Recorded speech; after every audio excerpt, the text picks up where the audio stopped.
Hello and welcome. This is James Blanchard Cisneros at your service. Today I'll be reading the May 3rd Daily Inspirational Message, the condensed version. It's 2 paragraphs long. Then I'll center myself, say a little prayer, and then make a couple comments on the message. And if you find the message of use, please be so kind as to like, comment, or share, or even join us as a subscriber. Thank you for that. Here we go. The title: Ending the Ego's Game of Self-Judgment. Paragraph 1. How much time and energy have we already sacrificed at the altar of self-judgment? What prayers has self-judgment ever answered? What wounds has it ever healed? Today, let us recall the irrationality of self-judgment by noting 3 things. First, the ego thinks that it has the knowledge to judge you and your journey, yet it doesn't even know what you're having for lunch tomorrow. If it does not know what you're having for lunch, can it really tell you what's in the best interests of you or the universe? Because you co-created your journey with God, trust that every step along your path is perfect for your growth, healing, and awakening. Every time you choose to trust the divine plan over the ego's need for self-judgment, you will increase your levels of peace and joy. Paragraph 2. Second, know that you're always making the best decision possible with the tools, coping mechanism, and self-awareness that you have available to you at that time. So there is no need to judge yourself. Third, the ego would insist that you made mistakes because you're not wise, spiritual, or good enough.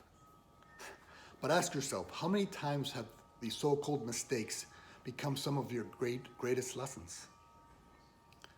If by learning from them you turn the so-called errors in judgment into wisdom, then were they ever truly mistakes or bad in the first place? Everything that helped you grow, develop, and mature, and become more self-aware is useful. And thus are gifts that you offer yourself. And know that the gifts of your life experience will one day become gifts to others.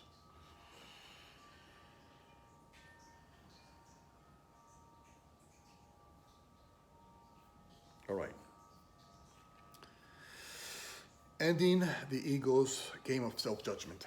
Okay, I'm going to try to make 8 points today that would hopefully assist you on your journey and will hopefully help you align with today's lesson and daily inspiration. Okay, point number 1. There are 2 mindsets. There's the mindset of God, which is love, which is compassion, which is grace, which is mercy. And then there's the mindset of the ego, which is self-judgment, resentment, guilt, shame. Okay? So we're always following one of these 2 mindsets. We're always being guided by the love that God created us to be, or by our past programs and the ego's deceptions. So just note in point number 1, you always have 2 choices. And so you can choose whose guidance you want to follow, because it will create different kind of days. Okay, point number 2. Pay attention to when the ego is trying to take control over your mind. Okay? Anytime just self-judgmental thoughts pop in, thoughts of shame and guilt and resentment and pain pop into your mind, that's the ego's past program who's trying to take control over your mind. And if it's in control of your thoughts and mind, then it's in control of your life. And so you'll see your life through that lens. And then you'll judge yourself more and more. So just note when the ego is trying to take control over your mind.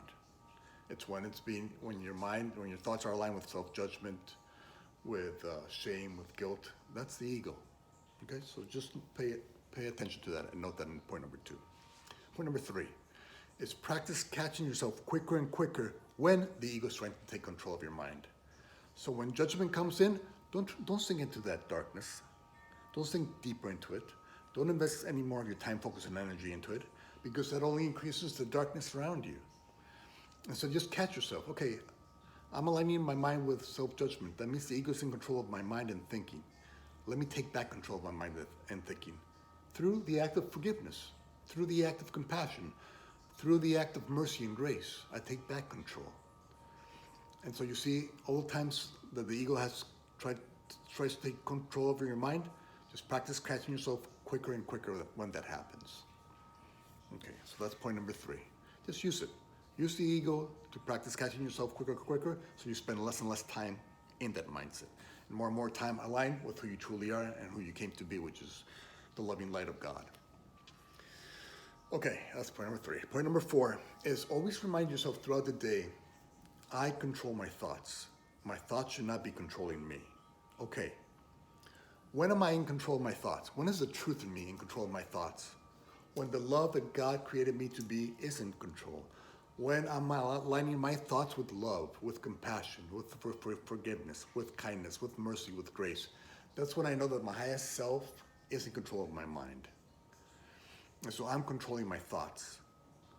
When am I not controlling my thoughts? Again, when the ego is trying to control your mind. When it's self-judgmental. When it's not offering you any kind of mercy or grace. When it's about shame and guilt. Okay, so that's point number 4. Remind yourself, I control my thoughts. My thoughts don't control me.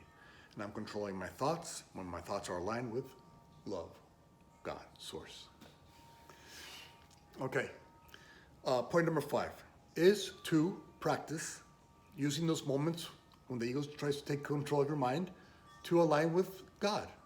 And so use this as just an opportunity to practice choosing God. I'm feeling self-judgmental. Oh, this is an opportunity to practice choosing God instead. I'm feeling shame or guilt. Oh, this is an opportunity for me to go to God now and ask God, what would love do now? And so in point number 5, you practice aligning with the mind of God, which with your loving nature. And so, and of course, the more you practice, the more natural this communication becomes, the more of a partner God becomes to you in your day. So that's point number 5. Okay, point number 6. Whenever self-judgment comes into your mind, just remember that you're always at your highest level of development. You're always using the tools that you have available to you in that situation. And so guess what? If the situation didn't come out as perfectly as the ego would have wanted to, you know what? You did the best you could in that moment. And you're always doing the best you can in every moment. And so don't punish yourself for the way you acted or reacted. Or it's just the best you were able to do in that moment. Forgive yourself. Forgive your brothers and sisters. Practice mercy. Practice grace. With the knowledge that, I'm always doing the best I can. Maybe sometimes it doesn't turn out too pretty, but, I did the best I can. So let me just have a little grace with myself. Okay. So that's point number 6, is that we're always doing the best we can with the tools we have available to us. So let self-judgment go. Point number 7 is let us use our past quote-unquote mistakes or errors to achieve wisdom and knowledge and life experience. This is giving us life experience. This is helping us see that we don't want this. But we're using that experience to now know how to remain away from it, and instead to choose love whenever those situations come into our lives. Now, because of our life experience, we know that we have the choice to choose God instead of the ego, to choose love instead of fear, to choose forgiveness instead of condemnation, to choose mercy and grace instead of that self-judgment. And so let us thank our life experience. Our past mistakes and errors are just offering that life experience. Okay? So don't punish yourself. All you're doing is getting more life experience, and that's good. That's how we grow and heal and awaken. Okay, that's point number 7. And point number 8 is simply to, once you have that life experience, use it for good. Use it to help others heal. Use it to become that light at the end of the tunnel, that dark tunnel that others are in, when others are judging themselves. Remind yourself when you were judging yourself and how you came out of it, and then offer that knowledge to your brothers and sisters. Help them depart the darkness by aligning with the light within you. And so you see in point number 8, all we do is we use our life experience for good.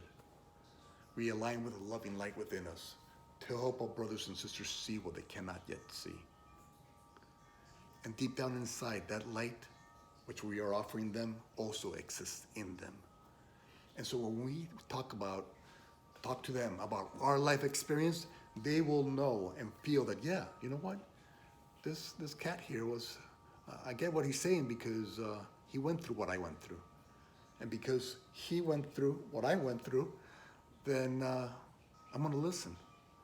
And then that way you help guide them out of that tunnel of darkness, back into the light within them, thanks to your life experience. Okay, that was point number 8. Use your life experience for good. All right. Those were the 8 points. I trust you will find some of them useful. And God willing, we will see each other tomorrow. Peace.